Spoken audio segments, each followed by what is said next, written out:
Well, good morning again, everyone, and welcome back to the KSR YouTube channel. Kind of beat the whole industrial park in this morning, it looks like. And it's another Blazer video. And I just oddly thinking, I don't know, just because it's early, but what do you guys think of daylight savings time? Like, I am not the biggest fan of it. I wish we stayed on the same time year round. And we just had the switch a couple of weeks ago. I just don't like it. It gets dark way too early. Like, leave at, 6 o'clock, and it's already dark outside. But anyways, here in the shop before everybody else is this morning, we're going right back to the Blazer. Waiting on some parts for the Corvette still. Supposedly they're making us a body. This is in for a transmission swap. Now that we got the tires to fit, yep, it's got an even wider front tire on this little bitty Miata. 285 millimeter on a Miata. Anyways,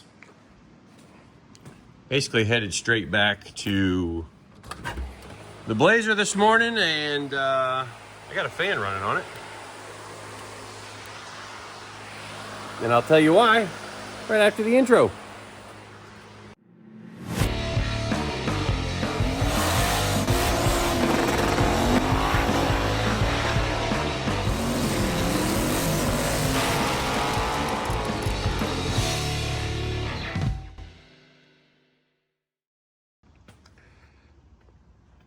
Well, you might notice that the frame looks a little different, maybe, than it did in the last video.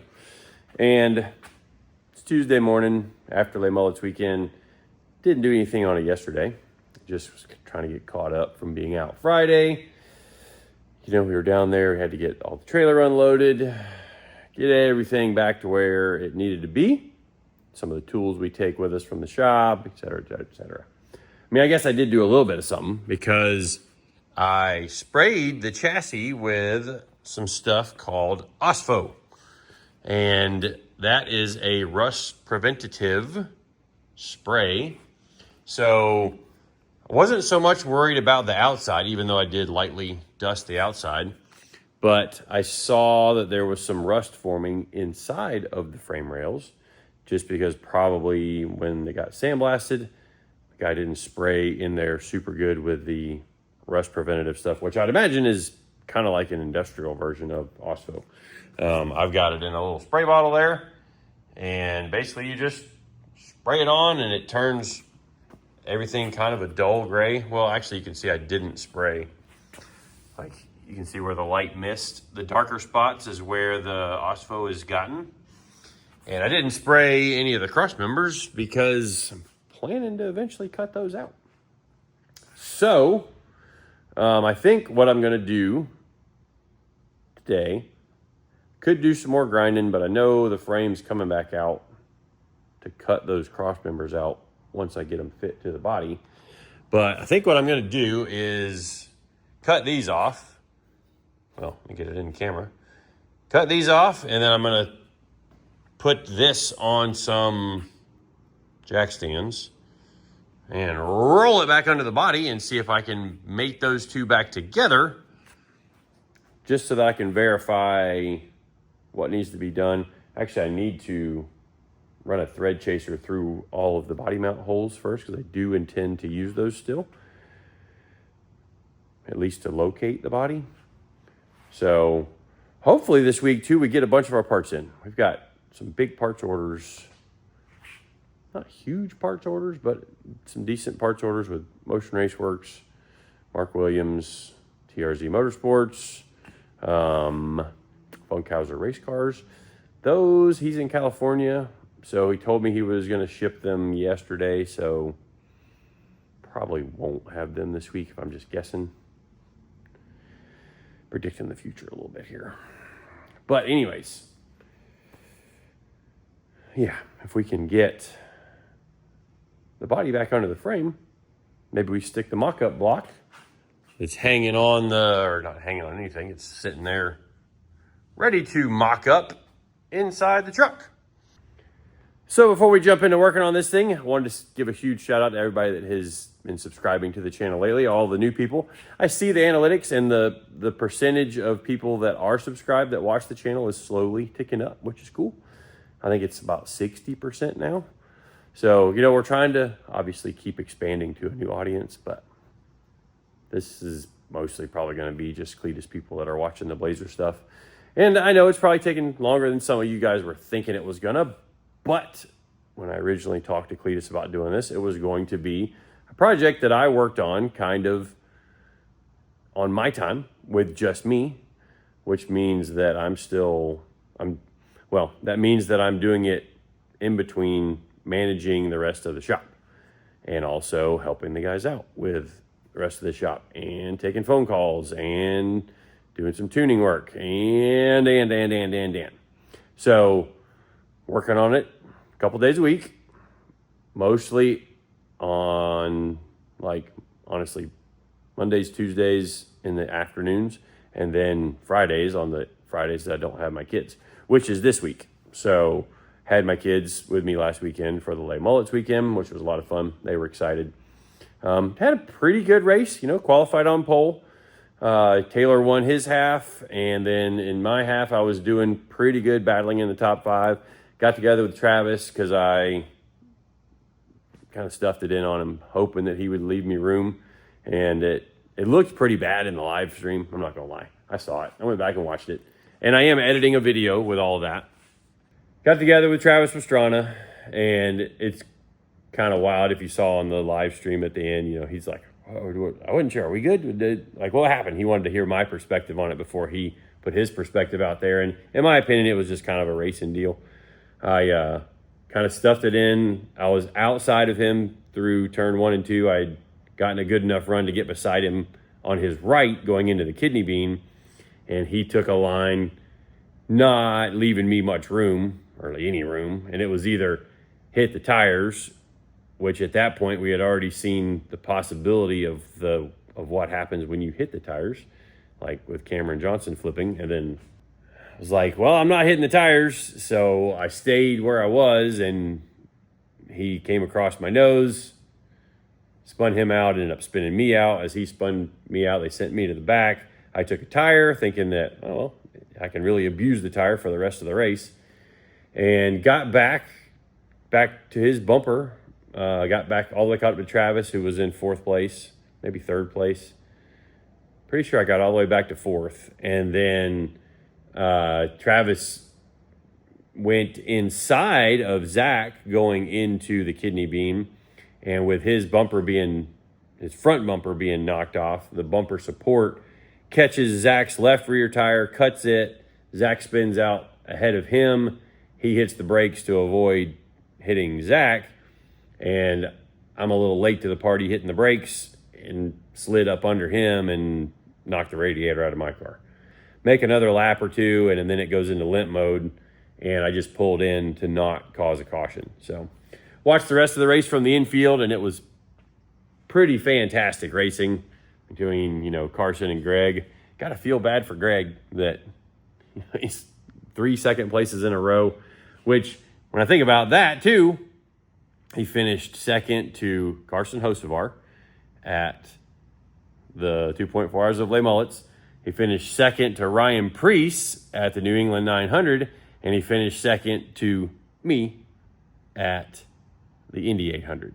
So that puts me kind of in that caliber of driver, I guess you could say. Anyways, that's how I'm looking at it, but I am working on a video for all that. Hopefully later in this week, if not next weekend. But you guys don't want to see me just jibber jabber on like my buddy Taylor Ray always says. And actually, side note, it was awesome hanging out with Taylor again. We got to do some more stuff together, whether it's drag racing. I still want to get a ride in the Corvette. Just we haven't gotten together because we're both busy but in different directions. So it's cool to have him as a partner again. He's awesome in that first stint, saving the car, also being fast. And I want to see him in some of the other races. I even talked to Garrett about it Saturday during Lay Mullets. I'm like, man, the dude's he's a really good racer which hopefully you guys are subscribed to him too. But anyways, you guys don't just want to hear me jibber jabber on, like Taylor says. Let's get to work.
So now that we've got a body sitting on the frame, it's actually touching.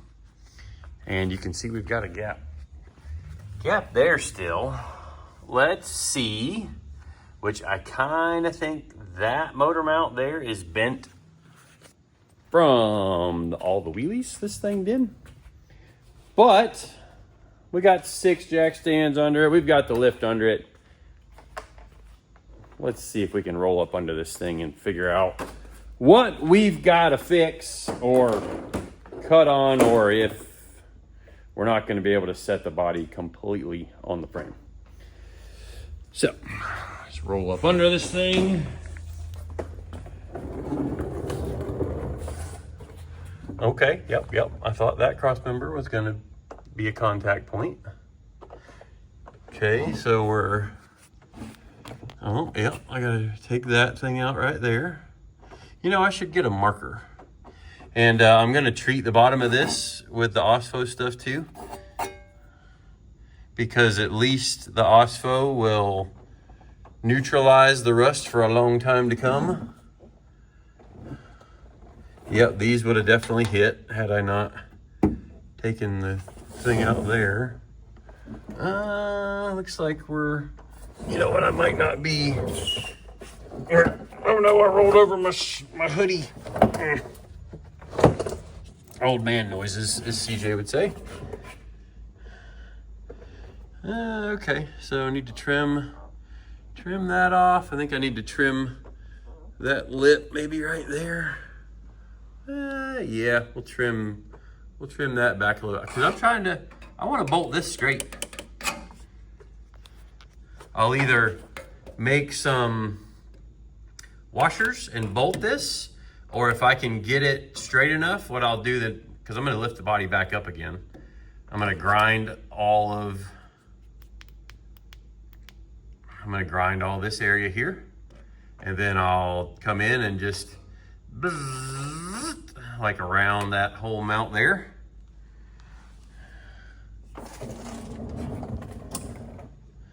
So definitely need to get rid of that cross member. What are we doing? Okay, gonna need to trim that edge back some, which is fine, because if we look, there's 3 fingers worth of overlap right here. So I can trim that off. And what I may do to anchor this thing, I don't know, we'll see. Maybe because we're putting in a cross member here, I don't know, maybe I notch this off, because this part of the frame sticks out. This wouldn't be in the way of the tire, but you know, maybe I mini tub this thing. It wouldn't be super hard to mini tub it, just because it's just a truck basically. So could just saw this out right on the seam. There's a lot to think about. So you know what, we might not be able to mini tub it, because the leaf spring is going to be centered on this pocket, because that's the original leaf spring shackle bushing right there. And we're going to weld a plate on here that gives us some adjustability for the Funkhauser slider. We'll make it to where it's got some threaded inserts in it, and we can slide shims in to space the back slider down so that we can tweak the ride height just right. I think I see another contact point right there. Okay, yep. Got to do a little notch in there. Cut that thing out there. It's a little more than I thought it was going to be. That floor cross member there is going to be a problem.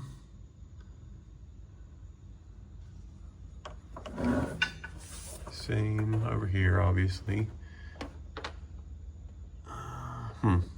Okay. Oh, yep, there's a spot there that we need to do something with.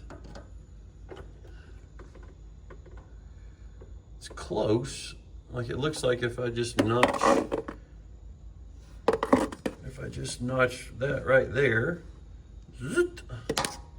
then that'll go up flush, and then I can weld it all together. Frame, or look at that gap right there. We can weld that right back to the frame. And yeah, I'm gonna polish it and get the little rust off of it. And I might even do a bar between this outrigger and the front outrigger, because that's just something that would be part of a future chassis upgrade. You know, I don't know. This thing doesn't need to go faster than 750. Okay, yep, there's another spot right there. And it's getting pretty close right there.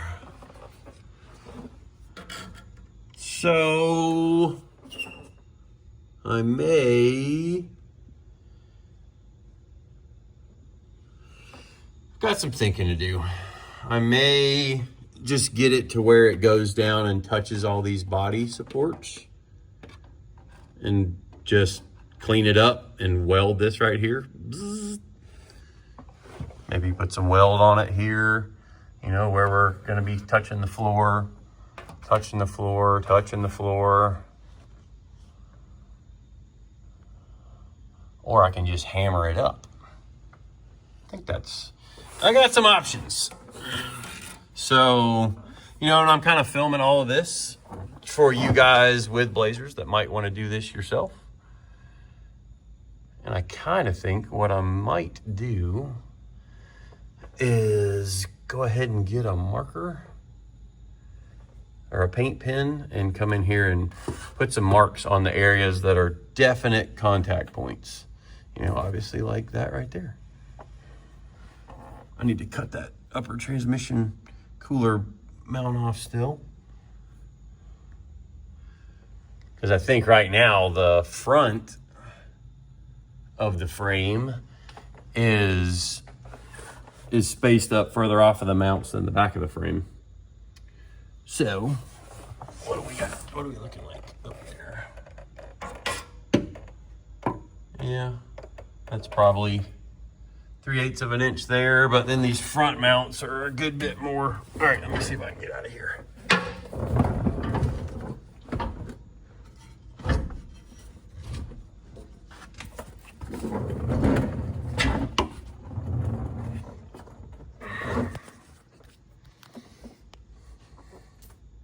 Gonna go ahead and cut that brake line tab off. We don't need that where we're going.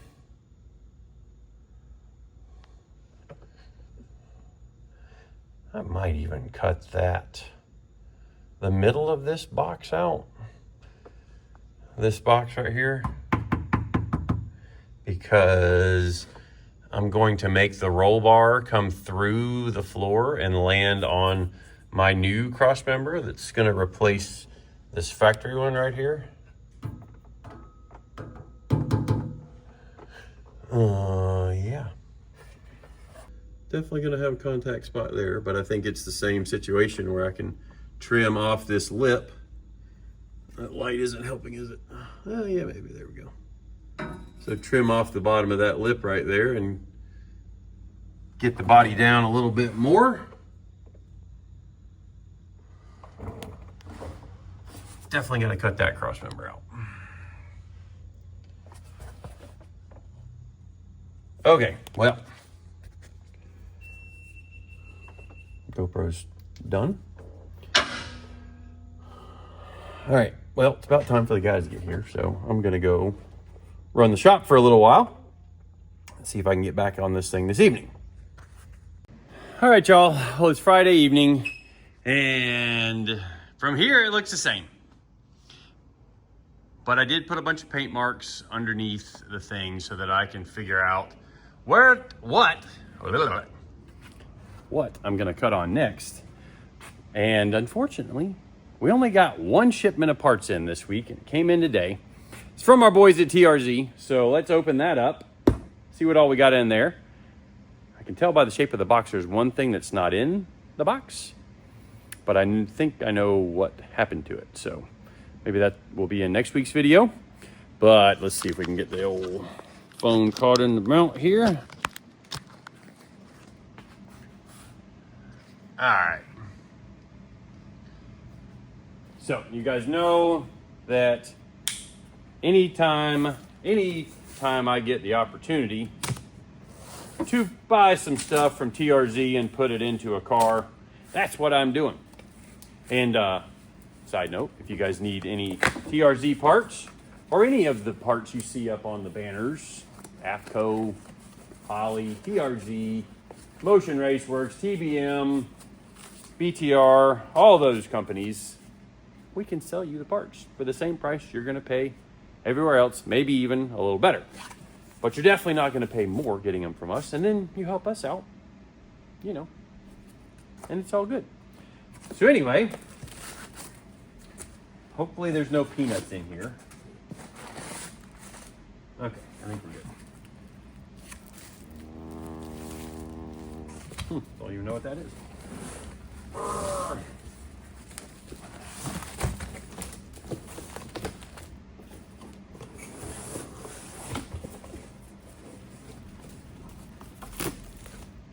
All right, empty box.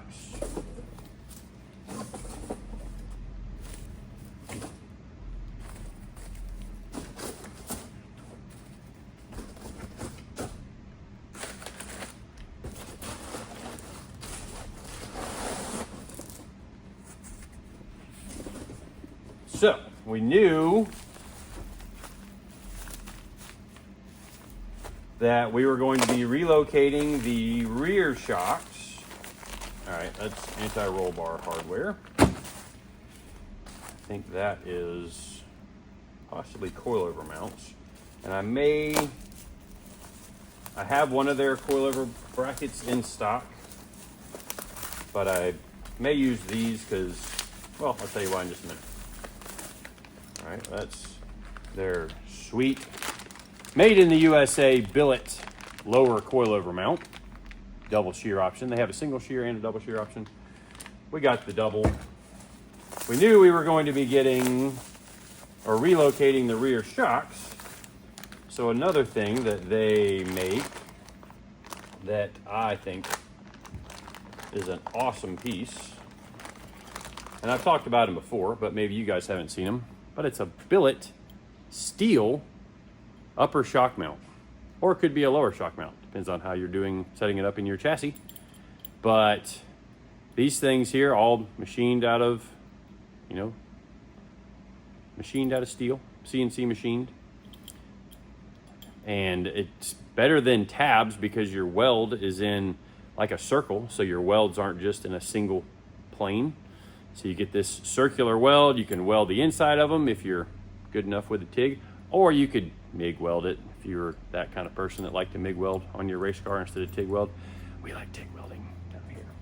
But those things are absolutely awesome. I'm going to use those for the upper shock mounts in the rear. I believe this is all anti-roll bar hardware. And what we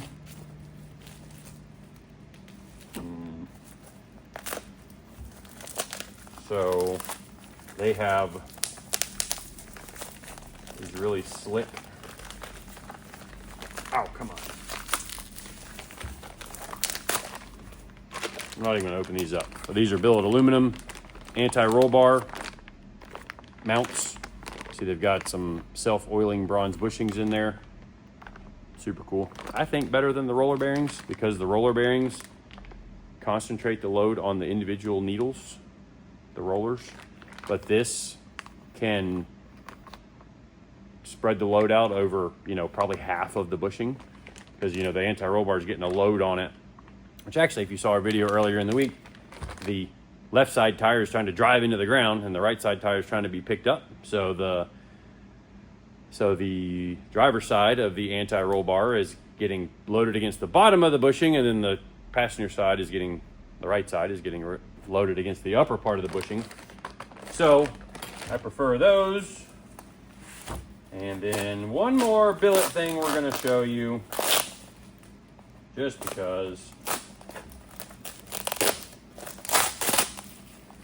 billet made in America stuff is awesome. And I was not able to order one of their prefab anti-roll bars because, in typical cabin fashion, I'm doing something custom. It's going to be mounted, I think, to the rear end housing. So we wanted something that I could set the width on. And in doing so, that means they're sending me all their pieces individually.